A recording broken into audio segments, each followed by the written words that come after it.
Today, one of the most interesting areas on the planet is to look at the 71% of the planet that's not yet been explored, really. There have been some initial explorations, but they're just beginning to scratch the surface. With the kind of technology that we have now with optical communications and the ability to move massive amounts of information up from deep under the ocean, we're going to be able to explore the oceans and begin to mine and look at the oceans in a whole new way. Today, all data transfer on those robots occurs through that umbilical cord. If that umbilical cord gets cut, lost, bent, then all data transfer stops. By setting up essentially a cellular optical network in the bottom of the ocean in particular areas of interest, you can go in and not have those long umbilicals and look after the area and then be able to explore that area on a more continuous basis. If you were to use the examples of the kinds of robots that exist today that are tethered and going deep under the oceans, one of the problems with those machines is that people pay more attention to the tethers than they actually do the robots, because the tethers are the most expensive part and they're potentially kilometers long.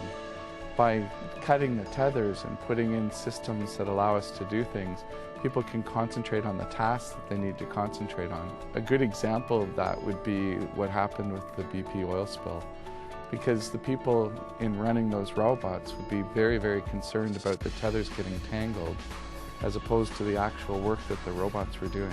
And this kind of optical system that we can put in place would allow multi-robots without any tethers in an area, which could rapidly improve and allow people to solve some of those really dangerous rescue and industrial problems.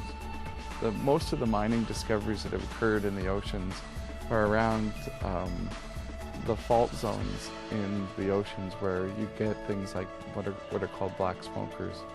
The earth kind of coming up through and depositing the metals from inside of the molten core up into the bottom of the ocean.